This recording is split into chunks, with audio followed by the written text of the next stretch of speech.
We were just breaking down the actual Sweet 16, but we have the creator of the Outkick Sports Media Woke Bracket, which has moved into the Elite Eight. It is wildly entertaining. These are the 16 most left-wing lunatic faction fringe of the sports media. You have seeded them, and now we are into the Elite Eight. Voting is up. People can go decide who they want to advance to the Final Four. We are going to run through the bracket challenge now that we are on to the Elite Eight. And I'll start with this one. Joe Kinsey is the writer. We are in the toxic masculinity region. Dan Wolken outlasted Nicole Auerbach, which, by the way, might be an example, just toss it out there, of Wolken's toxic masculinity beating a woman head-to-head. And then we have Mark Jones and Christine Brennan. Mark Jones, who said he would no longer accept a police escort because he was afraid the police officers might shoot him, despite the fact that they have been providing a safe escort to college football games for him for around 30 years. And so we have a matchup now between the number 1 seed, Dan Wolken, and the number 3 seed, Mark Jones. How would you assess this lineup? And you have odds. That we had an odds maker put money line odds, which is pretty outstanding. Clay, we have quite a dogfight coming up in this regional final, the Toxic Masculinity Regional Final. Dan Wolken, he's coming in as a minus 260 on the money line versus Mark Jones, plus 220 on the money line. Clay, the guy that is afraid of a cop blowing his brains out, is plus 220. That is how strong Wolken is in the woke community. What a showdown. But I think you have to throw a little bit of money on Mark Jones here, Clay.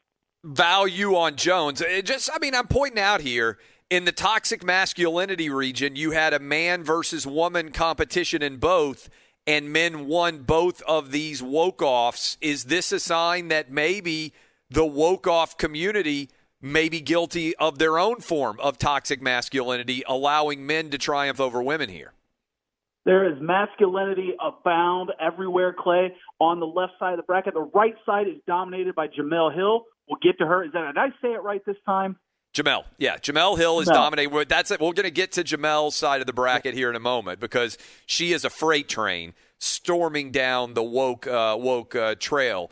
I don't know that anybody's going to be able to handle her. But so Wolken versus Mark Jones in the toxic masculinity region.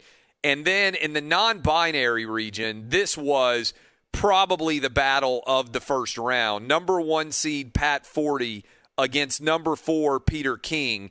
I mean, this came down to a hair's breadth between the two of these guys. Forty advances 51% to 49%, probably on the strength of his recent obsession with the mask wearing of coaches at the NCAA tournament. And Forty advances to the Elite Eight. Did that surprise you? It did surprise me, Clay. The committee was accused of terrible seating on Peter King, but it did set up an amazing first-round matchup between those two. King came out flying out of the gates. He had a decent-sized lead, and then Forty just poured it on today. It was yesterday, I think. He won, and then it's going to be Forty versus Karen Rovell. And here's the crazy part of this is Forty is plus 165 on the money line. That is how strong Karen Rovell is. He's at minus 195. And listen, everybody hates Pat Forty, but we're going to find out who hates who hates Rovell and who hates Forty. This should come down to a last second vote off. Is what I'm picturing here. By the way, we have beaten the bookie who is setting the money line odds here. On the Mark Jones against Dan Wolken, he said, while Jones is still relatively unknown, Wolken is to wokeness as Duke is to college basketball, a powerhouse. He should easily move on to the next round. This is what the odds makers are telling us.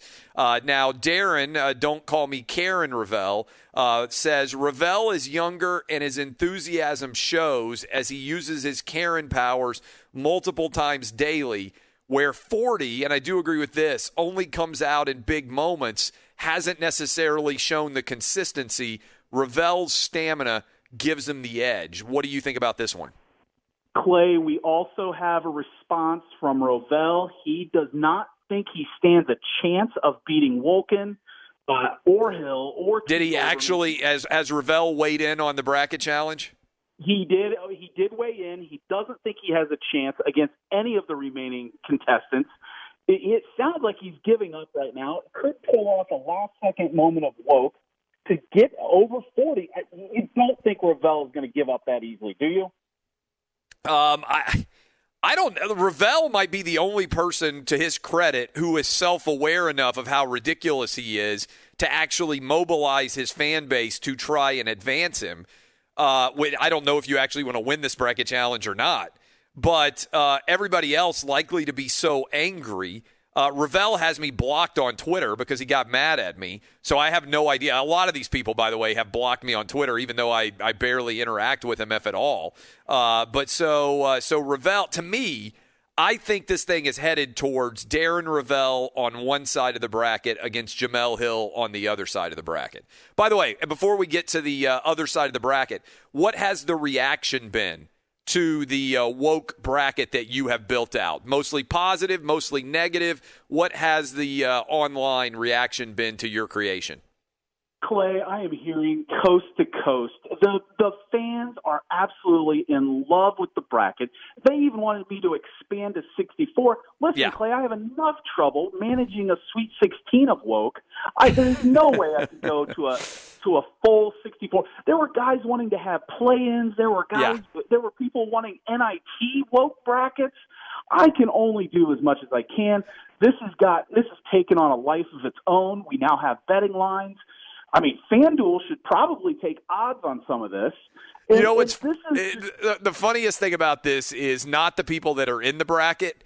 It's the woke people who found out there was a woke bracket and immediately clicked on it to see if they were rated and seated, and they weren't. And they were like, what do I have to do to get in the Outkick woke bracket? Because there were some in the woke community that were like, I hope I have made the top 16 most woke, and they're going to be like endeavoring over the next year to come up with the most implausible, ridiculous, racist, sexism, homophobic analogies that they can put into play in order to get the most woke attention. It's a knife fight out there among the woke community to get into the Sweet 16.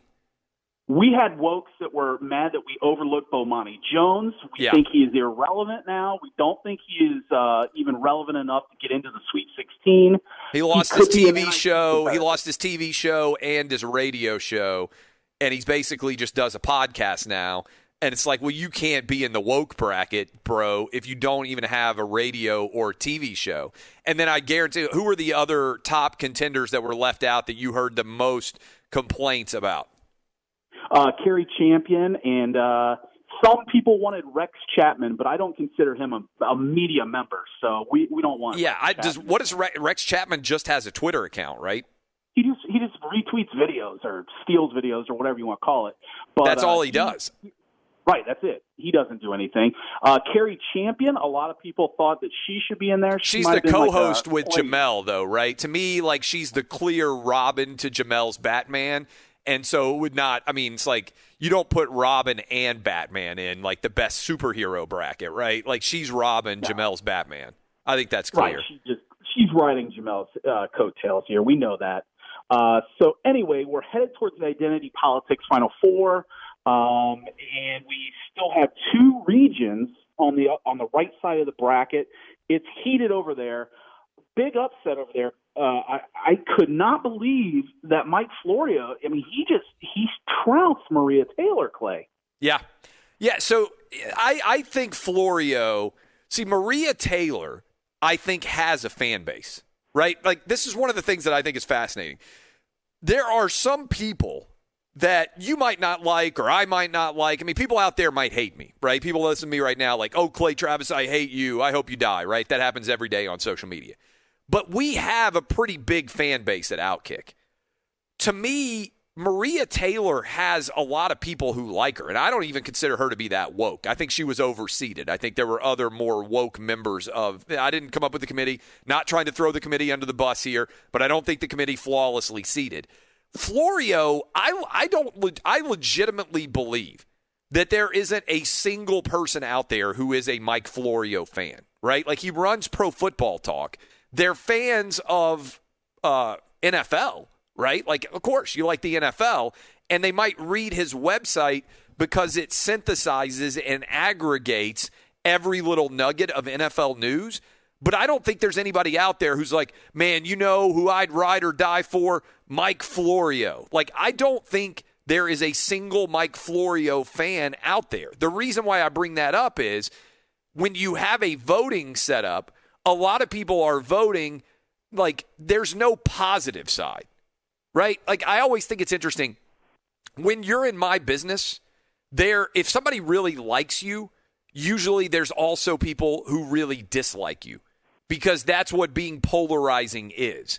You can't have strong people who like you without also having strong people who dislike you, which is fine.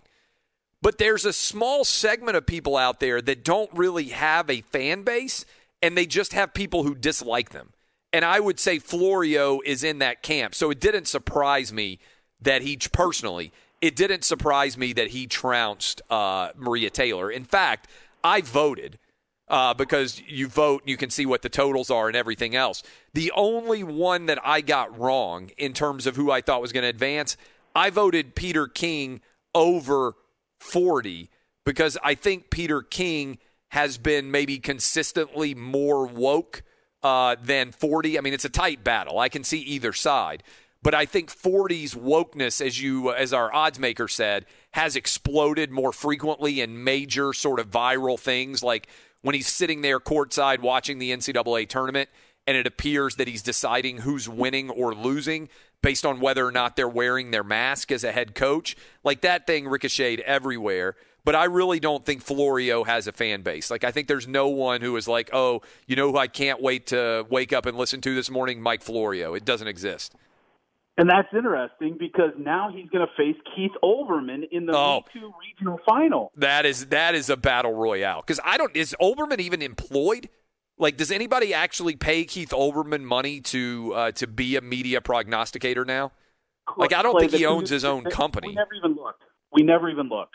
I think he just has a YouTube channel, but he doesn't have anybody that's actually paying him. Like, there's no company there. There's and I actually think of all the people in the bracket, Keith Olbermann is probably the most deranged. He every now and then tweets me, and when he does, I'd never go check his timeline, but when he tweets me kind of unsolicited and upset, I'll go look at his timeline, and it legitimately looks like the rantings of an insane man. And I don't know what he's got going on in his life. I don't know if he has any friends. I don't think he's married or has kids. I don't know how many kids do you have, Joe? You got 2? I have 2 boys. Yeah. And how old are your boys? 8 and 4. So my argument is, see if you buy into my thesis here. As you age, if you don't get married and or have kids as a man, I think you become progressively crazier. Do you buy into that theory? Because your house is probably a lot like mine. Like I've said, in the Travis family power rankings in my house right now, my wife is clearly number 1. And then the youngest, I have 3 boys. My youngest, my kindergartner, is number 2. And then my 4th grader is number 3 on the Travis family power rankings. Number 4 is my 13-year-old. And then the cat that is not pooping, I can't tell the cats apart. We have 2 expensive cats. The one that poops regularly in the litter box is number 5. The cat that poops outside of the litter box is 6. I'm in the 7 position. So people can be like, oh, you're arrogant, you're conceited. Like, that's impossible because I'm the 7th most important person in my household. And I think it keeps me like somewhat normal, right? Because I don't really have any control over my life on a day-to-day basis. Like the other day, well, I'm upstairs working, and my wife just texts me and she says, hey, you have to have the kindergartner and get him to practice for the rest of the day because I'm doing something else. And, like, I didn't know that was happening, but I immediately have no control, no agency over the rest of my day, right? I'm just like the bitch boy in the house that gets the assignment, and then I have to go do it. And I don't have any other ability, right? So I think that if you are a guy and you get into your 50s or your 60s and you're never married and you don't have any kids, I think you spiral into insanity because there's no one to keep you normal. And I think that's where Olbermann is. Yeah, I mean, he's completely insane. And we heard that from a lot of observers. They think he's completely off the rails. But I mean, he won a bigger going on in his life, Clay. He and I'll get to Jamel in a minute, but I mean, it's pretty hard. He won 92-8, like in the Woke All-Star Challenge. So Olbermann has advanced, and he is going up against Florio. And here's what the odds makers say. First of all, you kind of hinted at it that Olbermann is a big favorite to handle Florio here. Olbermann is the power name in this matchup against the lesser-known yet ultra-sensitive Florio. And while Florio has some crazy takes, Olbermann is the one who consistently shows up to Twitter with takes that make Alec Jones seem like I think we flipped-flopped there. We got a typo. Is the one who consistently shows up to Twitter with takes that make Alec Jones seem like Albert Einstein. Would you agree? Do you think that Olbermann's taken down Florio? Yeah, I actually thought that the money line would be a little bit higher for Olbermann, but he's the clear favorite. I mean, minus 175 on the money line. Florio at plus 140. I mean, I don't even want to waste any money on Florio here. This smells like a Olbermann runaway. Even though you're right, a lot of people hate Florio. But this is just a battle of hatred at this point. Yeah. In the Me Too regional final, and we're headed for Olbermann in the final four. So in the other bracket, Jamel is by far, I mean, just a juggernaut. 96% to 4%. We might have to rename the award after Jamel if she keeps up this standard of beatdown. She has advanced to the Elite Eight. She's going up against Max Kellerman, who narrowly defeated Dan Le Batard in a fairly competitive matchup. And I got to be honest with you, Jamel's got to be like minus 10,000 here. I see the odds maker made her minus 375. I don't think Max Kellerman stands a chance. Does not stand a chance, but we were not the committee, I shouldn't say the committee, we were not expecting Kellerman to take out Le Batard. Yeah. We thought Le Batard, Jamel, it would be a boss versus employee showdown in the regional final, but now we have Kellerman. I didn't expect all the hate for Kellerman, but it's there, Clay, but clearly not enough to take down the wokeness of Jamel. She is a runaway juggernaut. People are just waiting to crown her, Clay. Dub, did you just say you just shot me a text? What did you just text me? I mean, this to me is like the McGregor versus Mayweather fight, where at one point Floyd Mayweather got down to minus 300 against McGregor. Yeah. I mean, that's a total mispricing. Well, the concern there was I think that Mayweather, who loves money so much, might just throw the match so he could get a rematch, right? Yeah. When it got down to minus 300. But you're saying you'd put your life savings on Jamel. Absolutely. If I could bet this, I absolutely would.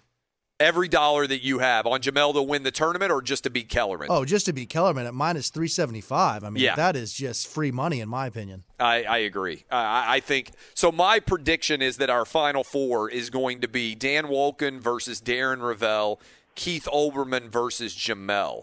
What do you think about that Final Four, Dub? Do you think that's where you're going to end up? Yeah, it's hard to see another path in that one. What about you, Joe? Like is there any possibility of any sort of major upset here in your mind? I think 40 takes down Rovell. I think the 40. You think 40?